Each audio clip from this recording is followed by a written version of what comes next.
अस्सलाम वालेकुम, कैसे हैं आप लोग? उम्मीद करता हूँ ठीक ठाक होंगे। तो वेलकम करता हूँ sir Munib academy YouTube channel के अंदर। आज बेसिकली हम जो है अपना नंबर सिस्टम्स का बेसिकली हमारा ये लेक्चर 3 चल रहा है। आज बेसिकली उसका पार्ट 2 है। और उम्मीद करता हूँ कि तुम लोगों को लेक्चर्स बहुत अच्छे तरीके से समझ में भी आ रहे होंगे, पसंद भी आ रहे होंगे। ये बेसिकली लेक्चर बहुत इंपॉर्टेंट लेक्चर्स है तुम्हारा आईटीसी के जो बेसिकली सेमेस्टर एग्जामिनेशन है उसके अंदर, क्योंकि यही सारी चीज़ें आपके एग्जामिनेशन में आती हैं। हाँ, मैथड्स बेसिकली चेंज हो सकते हैं, वो भी हम डिस्कस करेंगे, क्योंकि कुछ ऑब्वियसली बात है, कुछ थ्योरेटिकल समझाना पड़ता है, फिर उसके बाद हम मेन उस पर आते हैं जो कि हमारा मैथमेटिक्स समझ में आए कि असल में है क्या चीज़। अब है डेसिमल टू ऑक्टल। ठीक है। In number systems it is very important to have a good knowledge of how to convert numbers from one base to another base. Here will be learn how to convert any given numbers in a base 10 to base 8. अच्छा जी, देखो भाई, जब हम base 10 मतलब कि decimal number system का कोई भी नंबर मतलब बेस 8 ऑक्टल नंबर सिस्टम होता है ना, बेस 8 ऑक्टल है, तो उसमें बेसिकली कन्वर्ट किस तरीके से करते हैं, तो कुछ मतलब स्टेप्स मैं समझा रहा हूँ, उनको बेसिकली समझ लो। ठीक है, यहाँ पे मैंने स्टेप्स भी लिख दिए हैं। मल्टीप्लाई द गिवन फ्रैक्शंस, सबसे पहले तो तुम्हारे पास ये सिंपल सा तुम्हें पता होना चाहिए कि कोई भी तुम्हारे पास नंबर होगा वो 10 से होगा और तुम्हें उसको कन्वर्ट करना होगा तो इस तरीके से होगा। मतलब तुम्हारे पास अगर कोई भी एग्जाम्पल्स के तौर पर अगर पेपर्स में आता है, ठीक है, तो वो तुम्हें इस तरीके से कुछ भी नंबर दिया हुआ होगा 2142, और यहाँ पे तुम्हें ये होगा, तो इट्स मीन कि ये तुम्हारा डेसिमल नंबर सिस्टम है और तुम्हें कन्वर्ट किस में करना है, वो तुम्हें इस तरीके से क्वेश्चन मार्क करके दे देंगे, और 8 दे दिया तो इट्स मीन कि ये ऑक्टल में तुम्हें कन्वर्ट करना है। तो ये चीज़ें तुम्हें पता होनी चाहिए। ठीक है। अब ये कन्वर्ट कैसे होगा, क्या है, थोड़ा सा इसके ऊपर यहाँ पर डिस्कशन कर लेते हैं। Multiply the given fraction in base 10 with 8। मतलब कि सबसे पहले जो है ना, आपने मतलब कि जो नंबर्स है, जो बेस 10 में जो आपका नंबर होगा उसको बेसिकली क्या करेंगे। अब ऑक्टल है ना, ऑक्टल मीन्स 8 होता है, उसको पहले मल्टीप्लाई करेंगे, ठीक है, 8 से। Right the real part and fractional part of the result so obtain separately. मतलब कि जो आपका बेसिकली रिजल्ट मिलेगा ना, उसमें रियल पार्ट और जो फ्रैक्शनल पार्ट है, मतलब कि जो डेसिमल के जो बात आप होंगे ना, मतलब कि जो आपके पास नंबर्स होगा वो आप अलग लिखोगे, और जो आपके पास डेसिमल्स होंगे ना, ठीक है, जो पॉइंट के बाद वाला नंबर होगा उसको आप फ्रैक्शनल में लिखोगे। सही है। अब उसके बाद जैसे, सही है, फ्रैक्शनल पार्ट जब आपको मिले उसे 8 से जो है ना दोबारा आपने मल्टीप्लाई करना है। ठीक है, ये प्रोसेस बेसिकली ना रिपीट होता रहेगा। ये प्रोसेस कब तक रिपीट होगा, जब तक कि आपका फ्रैक्शनल पार्ट जो है ना जीरो ना आ जाए। जीरो आ गया तो आप क्या करेंगे, ठीक है, जीरो आ गया तो वहीं पर टर्मिनेट कर देंगे। अगर मतलब कभी भी आपका जीरो नहीं हो रहा, तो आप क्या करेंगे, आप उतनी प्लेस तक बेसिकली जो है ना रिजल्ट ला सकते हो, जितना मतलब आपको जरूरत हो, बस उतनी प्लेस तक आप लाओ। सही है। अब जैसे एग्जाम्पल के तौर पर, चलो मैं एक अपने एग्जाम्पल के तौर पर तुम्हें बता देता हूँ। 15.625। सही है, ये आपका बेस 10 है। ठीक है। आपको किस में कन्वर्ट करना है, बेस 8 में, मींस कि आपने इसको कन्वर्ट करना है ऑक्टल के अंदर। तो सबसे फर्स्ट स्टेप क्या मैंने तुम्हें बताया था, कि आप मल्टीप्लाई करोगे। मल्टीप्लाई क्या करोगे, मल्टीप्लाई बाय 8 करोगे। ठीक है, जैसे कि आपके पास स्टेप में 15.625 को मल्टीप्लाई बाय 8 करा मैंने। मल्टीप्लाई करोगे, मैं कर देता हूँ अपने पास मल्टीप्लाई, मल्टीप्लाई बाय, अच्छा, ये आपके पास वैल्यू आ रही है 125.0। ठीक है, ये आ रही है। अब रियल पार्ट मेरा क्या होगा, मैं ब्लैक से बता देता हूँ तुम्हें। ये 125 जो है, ये मेरा रियल पार्ट है, आरपी लिख रहा हूँ। ठीक है। और फ्रैक्शनल पार्ट क्या होता है, मतलब कि पॉइंट के बाद जो आपके पास क्या आ रहा है, ये आपका फ्रैक्शनल पार्ट है। सही है। अब ये क्या हो गया, ये बेसिकली देखो फ्रैक्शनल पार्ट हमारे पास जीरो आ गया। जब फ्रैक्शनल पार्ट जीरो आ गया तो इट्स मीन कि ये टर्मिनेट हो गया, हमें अपना रिजल्ट मिल गया। अगर यहाँ पे कोई पॉइंट होता जैसे कि 2425, तो हम इसको लेकर फिर से सेम प्रोसेस करते कि 8 से मल्टीप्लाई करते, और फिर उसी तरीके से हमारा एक रियल पार्ट होता, और फिर हमारे पास जीरो आ रहा है, फिर वहां पे हम स्टॉप कर देते। तो इट्स मीन कि हमारा आंसर क्या हो गया, कि भाई 15.625, ठीक है, को मतलब इतना याद रख लो कि 125 आपके पास बेस 8 में जो है ना वो क्या हो गया, कन्वर्ट हमने कर लिया। ठीक है, क्लियर हो गया, समझ में आ गया, कोई मसले मसाइल। अब आ जाओ यहाँ पे। ये है हमारे पास decimal to hexadecimal, base 10 to base 16। वही पूरी चीज़ें हैं, इसमें भी इसी तरीके से होगा कि आपको बेसिकली एग्जामिनेशन में ये बेस 10 दिया हुआ होगा, आपको ये मालूम करना होगा बेस 16 को मत। ठीक है, बेस 16 क्या होता है, बताओ तुम लोग। इतना पढ़ा दिया मैंने, इतना सब कुछ कर लिया। Base 16 is all about hexadecimal. ठीक है। बेस 10 क्या होता है, डेसिमल होता है। ये चीज़ें ना बच्चे भूल जाते हैं। ठीक है, तो बेस 10 डेसिमल और बेस 16 हेक्साडेसिमल हम कन्वर्ट कर रहे हैं। ठीक है।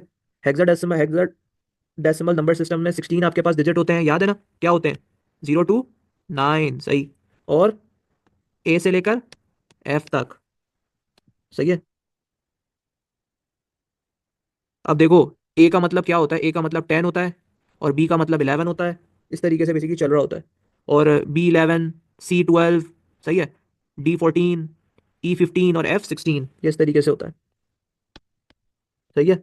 इसका भी क्या रूल्स होते हैं, इसका भी वही रूल्स है आपके पास गिवन नंबर होगा, आप उसको 16 से मल्टीप्लाई करो, जो रिजल्ट मिलेगा वो रियल पार्ट और फ्रैक्शनल पार्ट बेसिकली जो है ना उसको आप अलग कर लो, और अब फ्रैक्शनल पार्ट को बेसिकली 16 से दोबारा मल्टीप्लाई करो तो फ्रैक्शनल पार्ट आपका है। ठीक है, ये प्रोसेस रिपीट करते रहो जब तक आपका फ्रैक्शनल पार्ट क्या हो जाए, जीरो नहीं हो जाता। ठीक है, अगर फ्रैक्शनल पार्ट कभी भी जीरो नहीं हो रहा तो आप उतनी प्लेस तक बेसिकली जो है लेकर जा सकते हो जितना बेसिकली आपको चाहिए।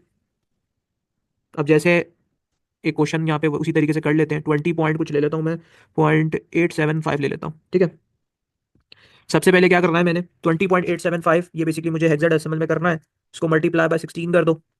पहले तो यही होता है, तो बेसिकली मेरे पास क्या आंसर आ गया, मेरे पास आएगा 333 ये आ गया बेसिकली 0.0। ठीक है, तो मेरा रियल पार्ट क्या हो गया, रियल पार्ट मेरे पास ये हो गया, फ्रैक्शनल पार्ट मेरा जीरो हो गया। जब फ्रैक्शनल पार्ट जीरो आ गया तो रिजल्ट आ गया मेरे पास, टर्मिनेट हो गया।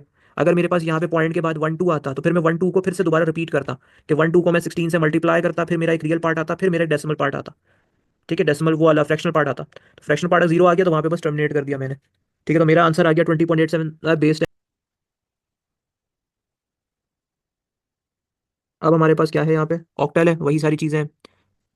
सही है, ऑक्टल के अंदर क्या होता है, मतलब ये ऐसा सिस्टम है, समझ लो कि कंप्यूटर में ना कॉमनली यूज होता है, और ये सिस्टम बाइनरी नंबर सिस्टम से मिलता जुलता है। ठीक है, ऑक्टल मतलब कि जो है ना एक तरीके से, मतलब इसमें ना 10 बाइनरी आपके पास डिजिट होते हैं। बेस 8 का मतलब इसमें क्या होता है, जो कि बेस 8 लिखा हुआ है यहाँ पे, इसका मतलब ये होता है कि सिस्टम में 8 डिजिट्स होते हैं। वो क्या है, वो बेसिकली आपके पास,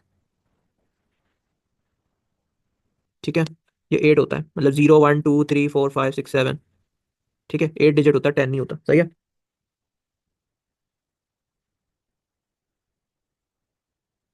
अब एक और चीज याद रखना, इसकी बेस क्या होती है, इसकी 8 होती है। ठीक है, मतलब कि इसका जो है ना पोजीशन की जो वैल्यू होगी ना, मतलब 8 इस तरीके से ये हमेशा आपको ये दिखेगा।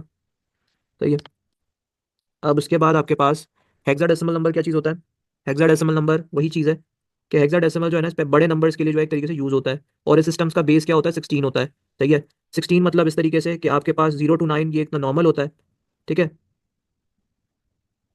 अब अगर फॉर एग्जांपल तुम्हारे पास नंबर 10 से लेकर 15 तक आ रहे हैं, 0 to 9 तो ठीक है, 10 से 15 आ रहे हैं, तो तुम क्या करोगे, तो उन्हें ना अल्फाबेट ए के जो है ना एफ थ्रू भी रिप्रेजेंट किया जाता है, ए से लेकर एफ तक आप उसको रिप्रेजेंट किया जाता है। ए बेसिकली आपके पास क्या होता है, 10 होता है। सही है, बी आपके पास 11 होता है, सी आपके पास 12 होता है, डी आपके पास 13 होता है, और ई आपके पास 14 होता है, और एफ आपके पास 15 होता है।